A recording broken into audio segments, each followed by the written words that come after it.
aboafo a aso yasne se emfa program fefefe emrewo eye africa.co.uk UPFRICA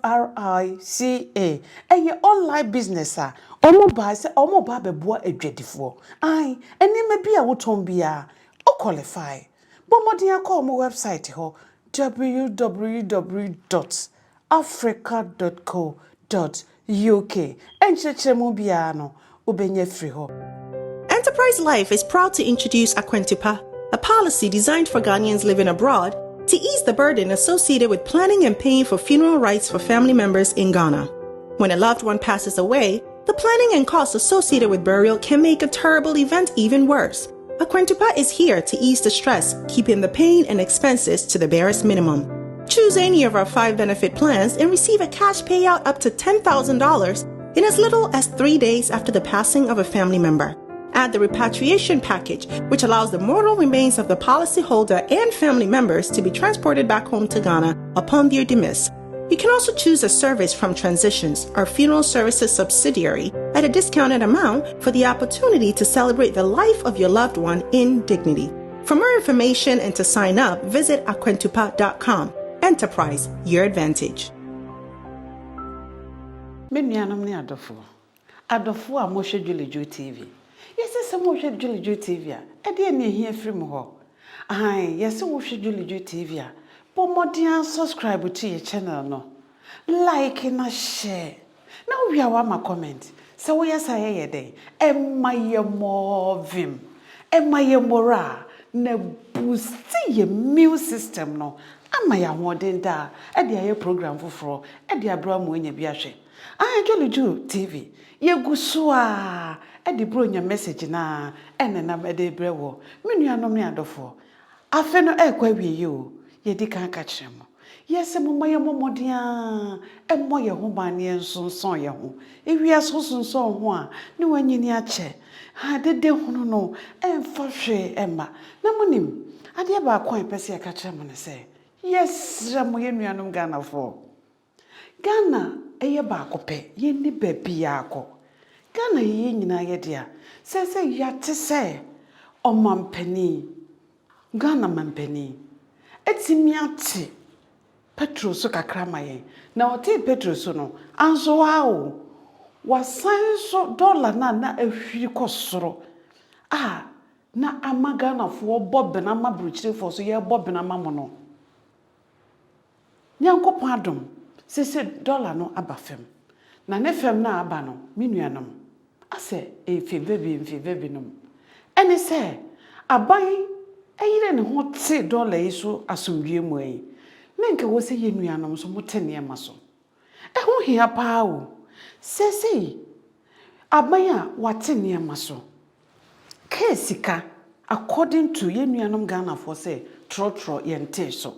akra Kumase bus yente so ka bia taxi ni ade ebo no yente so mo say aban te dollar so aban ma dollar nkofom o ma pounds nkofom pounds ko ya kokoduru ka kete se 18 $1 18 se asaba fo ma bedru 10 e de biem na aban wanya yi na menuanom se aban te so na mo adetonfo mo so wante so a ayese kofiko no akwasi ko no gina kwanti o se kofiko no gina kwanti o se sika kro na se memisane £100 bre mabusuafo wo Ghana se bronya o mo mfa ni bia ene ma boode na oto ye besemu a yese ne ama no mo ntete so edwadifo ye seremo sabaya te so a mo so mo ntete so na metete se obi se sabanya te so a omudi omuntumi ntene ma ne so ombete so agese edi bronya awie na omokokofa ne ma na omate so oho ene se ne nanka abanka wante sika ne so ankaye ne nyina ya bro pepepe se sika na memede bebre mabusuafo ana menua bi besane akoma na busuafo wo Ghana no se ya te so yete so no enkaye ma ye nyina because se mikite skasa me kwa ko to cement wo Ghana na me dia kwa ko si dan a e ka me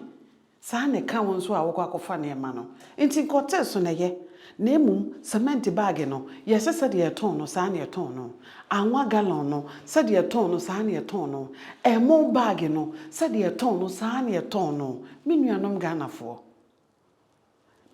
Ghanafo obi onyontifo bi ena ton no nwumo se ma o mai monsem enye wahi asem na dwe wanopa awia na branyina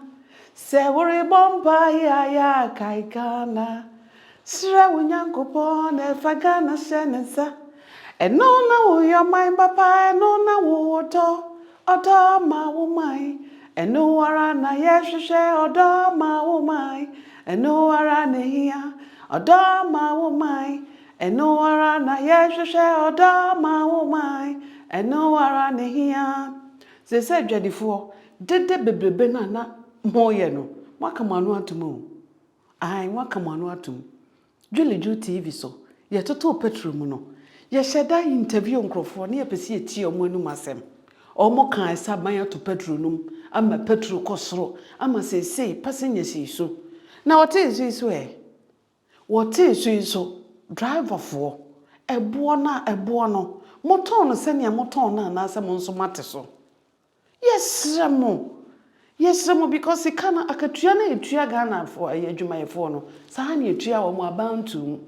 dollar no ne pounds na yenso ya de ba ne ya teso mo anhwe ya abrochefo mbefo mo adwene o buro nyei wo mo mfesika magana o because ye de ba ebo no se de tia saa ne tie enti se saa ne tie de a ene yenso ya besonson ye ho sika no yenso ya de be hyedem ye mfa mremo because ye disika ne ba na samonso sika ne fi abrochire ba Ghana na Ghana fo so nya o ma sade de a ene na tu enkonkotwe de twere enti mesremo mo anhwe ya amanfo Ghana bebre wo mo nkrofo wa abrochire no bebre de ntodokro na bedi bronya I bet you ntodokro ene omdi bedi bronya no because sika no said ya teso ya mozomo nteni amanshi ye beda se sika ya ba wo obusuani bia wa abruchire na bronye wo promise wo na wantumi anfa sika no de wo pa amre wa ai onye bone a onye ye ne se nuanom na ntumi antete niam na so a wo di sika na e ba wo so ya wo ya because wo dim se wo de ba kra toto no sika na ode bebre wo busuafo wo Ghana no ene ma ne yente so enti saa bo no saa netie ti na ma broche fo so esungu yeyem ti enuanom yesre mo moden ase mo beti ene ma no so na ma ye obi kan yesa sumdwe aba ma ye nyina ai yenuanom amu abroche me sai kai mu biem de bia mebo ho dawro me say Julie Juu TV ne management akofa insurance bi ade aba abrochire ade abre abrochirefo insurance ni din de say ade akwantupa anya de ameja akwantupa din bo eche say ye sheda fifi mu edoso mu woso no ena ye hu say akwantupa ni din ne honam say eyade papa ede ma abrochirefo sede be ya obi betina abrochire bo bra sidan wo Ghana at least ni last respect de obi hu woni ye de ne bekwa akoto ni danim ama na enjoy dan na nsana ye de na akoto ba bi e wo se ye de ne to ba se obebre wo ho asofa esi dan wo Ghana na nyame anya wadom na obihia wo mpofiri mu wo bi e wo abrochire na ye de yesie wo ha ma wantimi amfa wani ehu wo dan ya wasi wo ho a enya fine enye na unchirima ekura na umure bifiwo because unchirima na nkai se ye na nabi ebebo obere bi ewo ayi abrochire otu kwan ko bo obra wa abrochire dan yesi hoyi onu no si ye ama o de flower bi akwakoto na so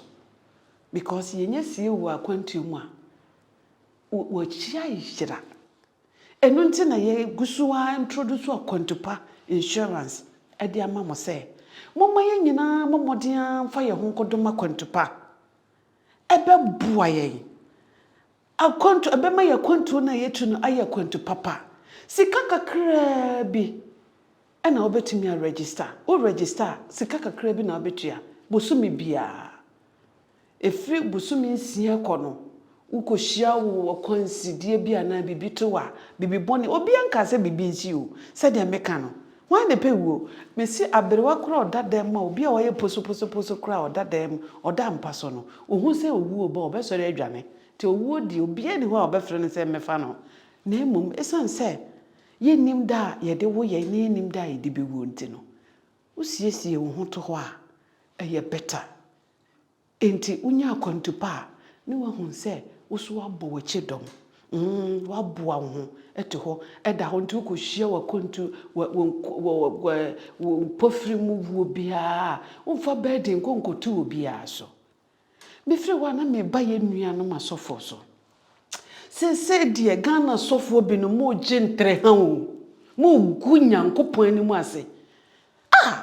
mo ma mere ya ma me mere wote soro wa wo sun because ne ba na obewo no wasase so e de ma ye obewudi obewo na asase so de ma ye e ma ni bewudi je ye nkwa no obenu ne ho e de na sofo mo je mo kom dodo mo asofo binum asofo nkwala na mo aye mo ho atakra wo gem na mo kwatifi ko hunu nsuo na mo ba na afo bebisa no mo de confusion to asofo ntem no mo nya na nyame bebisa mo ada na mo manyame som kra boyenum sa ye hwe ye nuanom eyi nkramofo a wode ye nuanom nkramofo mesra mo menyam wo me de mo ye mfato ho hwe nkramofo odo we wo mo ntem da be na mo asori atese nkramofo mienu eko da ben ena mo asori ehu se nkramofo mienu eko ewo TV so ana social media na radio so da be na mo atese akonfo mienu eko ewo radio so anasa konfo mienu enso eko ewo TV so social media mo atese akonfo akonda de bia na ye Christopher de bia na ye Christopher ada na mo gunyankopon ani mo asesa mo kom dodo Ghana sofo bi no mo kom mo njade mo ye ne eniwu adai osofo wo tese wo nua ka ho asema kone hona ko bisana efoto be na ye betena mo na ase amode be maye Ghana sofo mo nka kire ye se meme sori dware ba wa sori a efo pa ben na meme ba beje because wo sofo no wo mu hu ena obi ebu Ghana sofo munya ne moye ne mogo ye ne manse mo manya me so mo boye num mo ma ye nu ye ho krase sori kotena sori dem si yesum nyame e de na moje wo beti se osofo ateni nua sofo e ho asem se what is osofo bi aka ho asem ana osofo bi nunu wase ana osofo bi yese ya wote ya kone nchan na ko bisa no se me nua wo se matesa asem we se ni sai na wo fa osifa e ka wo ho na mo siesie ne fe be na de wo beti me de social media ye nyina na eta ho munim se Julie Juu TV wo social media de America no meka because of social media ne me hu me hwe na me tie eno ho asem na meka mo ya me mo gunyankopon ani mu ase ena mo ya me ya gyan nyame som Bible was mo hwe me na mo nsua me enti nyankopon no eno na ye hwe ne suane me nua be ma kofikinata ono no bo ne nyom wo se enti nyame som pa na wo sum ya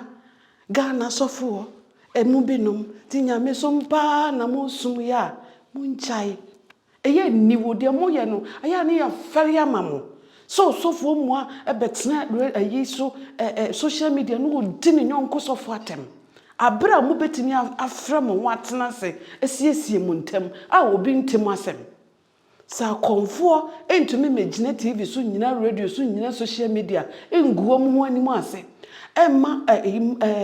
muslim fo emegina social media engina radio so ngumu omu ho animu ase de a ene Christopher asofo binom munjade moye no na mu gunyankopon animu ase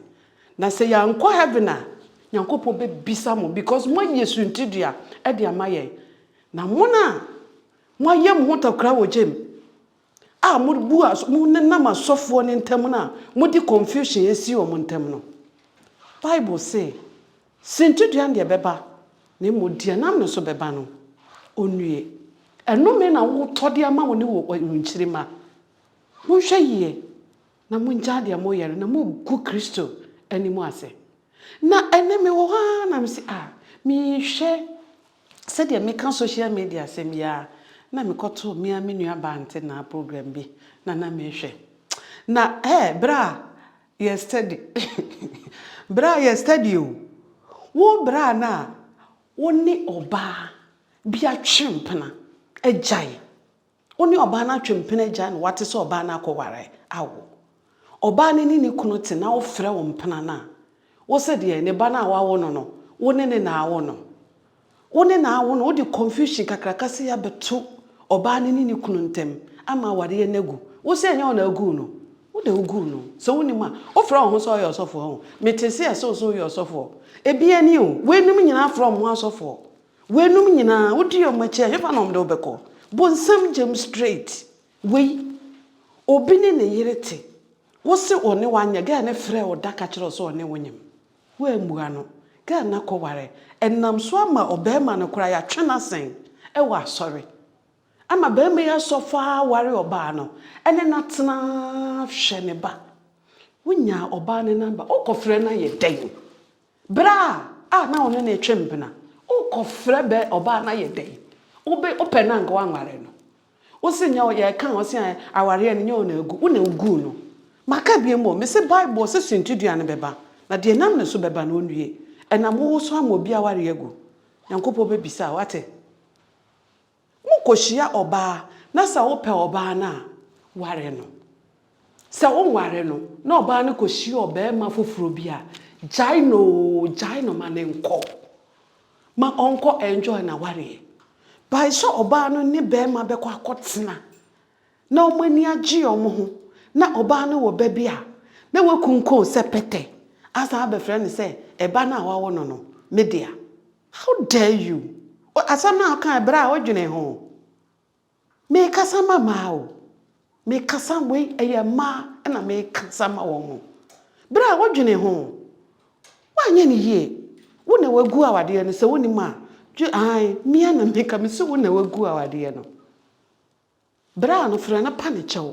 oba ni kunu fra na panichew na wo so onye DNA wo kokremu so obi ba ya oba kokoye DNA wo so onye DNA masa janse hu na odi na agro wo ni so nse hu na odi no ja na agro wo ni so ja dia wo ye no sa wo ware na obi oyire no former boyfriend friend no ka say wo na oyire na wo ye ne bank be ye wo de fa wo na hye bra na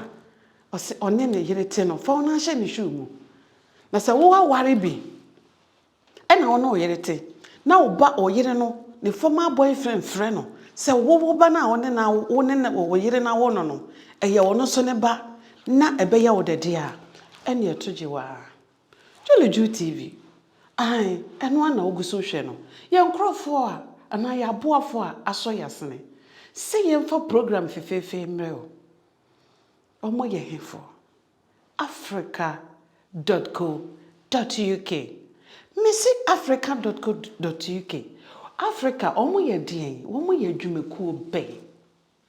omo ye online business omo ba se omo ba beboa adwadifo misi dwa bia wodi bia wo qualify Ghana fo mo ka ho mo anwane mo ya mo de mama ne boa dindindin mo ntwetwa ni nyina pictures na mo fa nkogo online bibia wo ton bia kente wo ton kente mikrom kente mo ton bia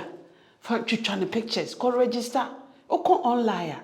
bo Africa UPFRICA oba eno na Africa ne enye AF UP enti bomodia na ko africa.co.uk ko search omo